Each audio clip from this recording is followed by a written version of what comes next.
Hi, April with Aaliyah Creative. I'm excited you're here with me today. I've got a bit of a different video. I am going to show off some of my ACEOs, and these are little miniature art prints that are the size of little trading cards. And I have definitely made these before, but this is the first time that I've made them and put them for auction on eBay. So I am excited about that. So I'm just gonna share them with you today, tell you the story behind them, and just do a little bit of a chat. So let's go ahead and get started. First up, we have this adorable sort of quirky little guy. We've got a little tabby cat who is playful. He has his face smushed in the glass, and I wanted a colorful background for him, and I had a lot of fun doing this. So these auctions are closing pretty soon on the first three, but the ones after that, they have a little bit longer because I'm kind of posting them at staggered times. So, kind of the story behind this, I wanted to create a little series of artworks that were primarily for cat lovers and cat owners, featuring cats doing what cats do. So, not just sitting being cats, although that is very catastic nature, but cats being a little playful, a little naughty. And I definitely think we accomplished that with this one. Definitely a little quirky. This particular series is cats with cups of water as well, or cats with water. So they all have a water element to them. So this is the second one, which is actually one of my favorites. I love this one. And this cat is shaped a lot like our black cat Raina, who is absolutely adorable. And she's really mean. So that's fun. But the action here is more like our other cat, Kiwi, which is my daughter's cat, and he is obsessed with water. And so you can also always find him possibly doing one of these things. So he's given, they've got a full bowl of cat water ready. They've got a fancy fountain, but what do they want to do? Drink from the sink, drink from the faucet. And that's what we have going on here. So I did these with a combination of acrylics and acrylic paint markers, which I actually used more like paint than like a marker. I ended up dabbing out the ink and then using a paintbrush to paint it. I do that sometimes. Sometimes I'll just use the markers, the acrylic markers, as markers. But as you can see, I had a lot of fun doing this one. Now that brings us to the next one. And if there is ever a pose of a cat, you know this one, right? You know this one. We've got our little either calico, maybe a little bit of oh, what's that cat called? I've lost my train of thought. For some reason, I'm thinking of a cat that I used to have, and her name was Henrietta. But the type of cat could also be a little tortoise shell, a little bit like our cat Kiwi. He's not a tortoise shell. He's not really calico. He's not a tabby. He's got a little bit of everything going on. And this is that typical cat feature of they are knocking over water, they are causing trouble, and looking at you, and they don't care. They don't care because that's what cats do. They're like, I'm gonna knock this over, and I want you to know. I want you to see me do it and know. I know you don't want me to do it, but I'm going to do it anyway. And then that brings us to our fruit series. So these I actually did, goodness gracious, probably about 6 months ago. And these are just some fruits, and I did these with watercolor. And I did do them on a watercolor paper. However, this watercolor paper and the watercolor that I used, they interacted a little bit oddly. It's almost like maybe there was some wax residue or resist a bit on the paper itself. So there's kind of some areas where you get kind of this grainy texture, which I actually like. I think it works really fun. It's very handmade. Love me some strawberries. I was playing around with shadows. And I do believe I may have gone in with a little bit of acrylic marker to do the absolute darkest seeds there, but the majority of it is watercolor. And I'm definitely a mixed media artist, so while I may start something fully intending to do watercolor or do acrylic, there's a good chance that by the time that the piece is finished, I'm going to have switched. So this peach, I really wanted to have kind of a soft, dreamy feel, but still some vibrant color in the background, and I wanted that fuzzy texture of the peach to come through. I absolutely hate that texture when I touch it, but like it's the quintessential peach, right? That fuzz. So this was really fun to do this one. And as you all know, I love me some crooked lines. I have given up on straight lines. It's just not me. It's not who I am. So we've got our crazy, like slightly wavy tablecloth here, like maybe the cat's pulling it off the edge of the table and you've got some wrinkles in it.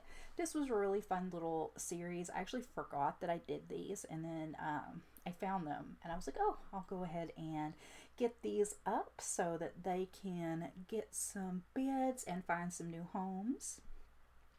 Now, like I said, because I do mix the media, I wanted to also pull in some collage.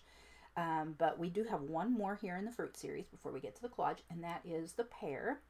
And I've never actually painted a pear before I painted this one, and it was really fun. I really wanted to get in some of those gritty kind of, a pear. It's very rare that the pears that I get anyway are like fully green. They've always got a lot of texture and a lot of different colors on them. And so I really think that that did come through in this one. And I don't know what a pear leaf looks like. I just did my typical pear leaf on it. I didn't actually have a reference for this one. I had a reference for the peach, but not the strawberry, because I know what strawberries look like. So this one kind of a little bit of a whimsical pear here. He may not be 100% realistic pear for sure. And I tend to, even though I appreciate realistic art so much, I do love a good whimsical style, which is kind of what most of my art is. But now we'll move on to some of the collage. So these guys have not been getting much love on the auction. So if these appeal to you, hop on over and give it a bid. The bids do start around 99 cents right now. And it is free shipping to the US, so that's really fun. So this is a collection that I did called Fragments, and I really wanted to focus in on the idea of how you can take little bits and scraps of particularly words or letters and transform them into something entirely different that has meaning for you, or that you can take some meaning away from, and also just be a pretty little desktop piece of art, and also have a little bit of a message. So these would be perfect to keep on your desk or put on your bulletin board, have handy to remind you of some messages, to be a bit of an inspiration for you throughout the day, or at least that's how I use these. I will sometimes keep them, on the little easel on my desk and just give it a look, and it'll remind me of a message or a thought that is important and can impact my life in a way. It's like not a vision board, but you definitely, if you look at the art and you have a message and it's important to you, keeping that art out where you can see it and impart that, it's fun. I like it. So first up, we have this one, which this one is a lot of different magazine texts in the background, but I carefully highlighted some of the words that were important to me, like the season, to start dreaming, creativity, and of course the very big sentiment there on the front, which is diary, because I obviously do a lot of journaling, kept a diary when I was little, but it's how all those little scraps throughout your day, they can create a visual diary, be it from images or from words. And then I did edge this in some dark purple ink. And then that circle in the center is an ephemera piece that I made of painted acrylic. And then the little bird, he is a die cut. And I just thought it was so cute to nest him there in the center and have him just surrounded by all these meaningful words that may have been tossed out or only meant for one purpose, but now there's something else. So this one's really fun. It's got some vibrant yellows and some pinky purples and some glitter. So I did use some glitter marker on the outside of this, which was really fun because I'm always up for a chance to use some glitter, right? So with this one, I really wanted some words in there, but not necessarily those background words. They're not something you read. They're just there for the image. And then I loved the sentiment, which I cut from another magazine. And I took the words from it to say, make something, learn something. Because it's a reminder that anytime you take the time to make something, you are indeed learning something. Whether that project fails or doesn't work out. And that's why I added the little dice to be like, because you're taking a chance. Anytime you create, you're taking a chance. But whether you like the impact or not, it is still going to be worth it because you learn something from it. Now, this is the third one in this series, and the piece that came up with the name for the series of fragments. And I've got a lot of different papers in the background that were ripped. We've got some texture paper and then a beautiful die cut on the front to just kind of pull it all together, kind of working in some of those same pink and yellow tones that you saw in the other.